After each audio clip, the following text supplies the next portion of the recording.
अस्सलाम वालेकुम दोस्तों। आज की इस वीडियो में मैं आपको दो अपडेट देने जा रहा हूं। पहला अपडेट है क्या हुआ उन 20 कंट्रीज का जिसको सऊदी अरेबिया ने पहले बैन किया था, और एक नया 13 कंट्रीज का लिस्ट जारी हुआ है। तो वो क्या है, इसके बारे में हम डिटेल से बात करेंगे। और सबसे इंपॉर्टेंटली हम ये भी डिस्कस करेंगे कि दिल्ली और मुंबई का वीजा स्टैंपिंग का क्या स्टेटस है। सबसे पहले हम बात करने वाले हैं कि उन 20 कंट्रीज का क्या हुआ जिसे सऊदी अरेबिया ने पहले बैन कर रखा था। तो मैं आपको सबसे पहले ये बता दूं कि जो 13 कंट्रीज का लिस्ट जो सऊदी अरेबिया ने जारी किया है वो एक अलग नोटिस है, वो एक अलग इंफॉर्मेशन है, वो एक अलग अपडेट है। और 20 कंट्रीज का अपडेट वो एकदम अलग है। ये दोनों एक नहीं है, दोनों को एक में मर्ज मत कीजिएगा, ये काफी गलत होगा। 20 कंट्रीज जिसको सऊदी अरेबिया ने पहले बैन कर रखा था, 17 मई के अपडेट में उन्होंने इस बैन को कंटिन्यू कर दिया। यानी कि जितने भी कंट्रीज उस बैन लिस्ट में थे वो आगे के लिए भी बैन हो गए।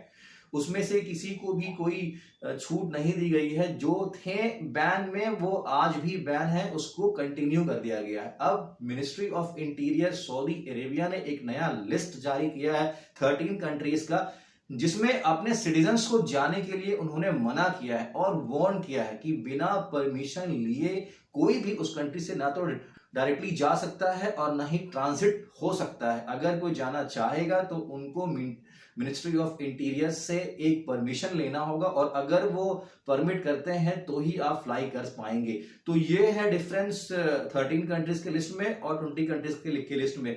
ऐसा कंफ्यूज मत होइएगा कि जो 20 कंट्रीज है उसमें से रिडक्शन हो गया है और 20 में से अब सिर्फ 13 ही को बैन किया गया है और 7 को बैन लिस्ट से हटा दिया गया है। ये बिल्कुल भी नहीं है। जैसा कि मैंने आपको पहले भी बताया है कि 20 कंट्रीज का जो लिस्ट है वो ये अभी भी बरकरार है, वो कंटिन्यू है। लेकिन इसके अलावा जो और 13 कंट्रीज हैं उसमें अगर आपको ट्रैवल करना है तो ministry of interior Saudi Arabia से आपको परमिशन लेना होगा अप्लाई करने से पहले। तो ये था इनका। कहते हैं वीजा स्टैंपिंग के हवाले से मेरे बहुत भाइयों का ये सवाल है कि वीजा स्टैंपिंग क्या शुरू हो गया है या कब से होने वाला है। तो मैं आप लोगों को ये बताऊं, सबसे पहले मैं आप लोगों को ये सर्कुलर दिखाना चाहूंगा जिसमें साफ साफ मेंशन किया हुआ है कि वीजा स्टैंपिंग को टेम्पोरेली अभी क्लोज कर दिया गया है। जो नॉर्मल वीजा स्टैंपिंग हो रहा था उसको बंद कर दिया गया है और सिर्फ 3 कैटेगरीज का ही वीजा स्टैंपिंग अभी शुरू है, चालू है। जो भी चल रहा है वो है मेडिकल कैटेगरीज का, और जो डिप्लोमेट्स हैं और कुछ गवर्नमेंट ऑफिशियल्स के लिए ही वीजा स्टैंपिंग शुरू है।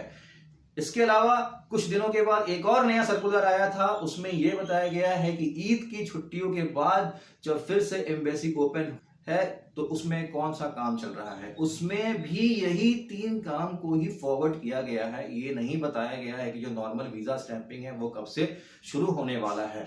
इसमें सिर्फ यही कहा गया है कि जो काम है वीजा स्टैंपिंग का उसको हम लोग रेज्यूम करेंगे after the holidays of Eid, जो कि ऑलरेडी हो चुका है। मैंने कॉल करके कंफर्म भी किया है एम्बेसी में, उन्होंने यही बताया है कि नॉर्मल वीजा का जो स्टैंपिंग है फिलहाल अभी नहीं हो रहा है, सिर्फ 3 कैटेगरीज की ही वीजा स्टैंपिंग हो रही है। डेट कोई कंफर्म नहीं है कि कब खुलने वाला है, कोई भी कंफर्म डेट नहीं है। तो अब ये बता पाना बहुत मुश्किल है कि कब से वीजा स्टैंपिंग का काम शुरू होगा। लेकिन जैसे ही कोई भी इंफॉर्मेशन, कोई भी सर्कुलर आता है या कोई नोटिस आता है इसके बारे में तो मैं आप लोगों को अपडेट कर दूंगा।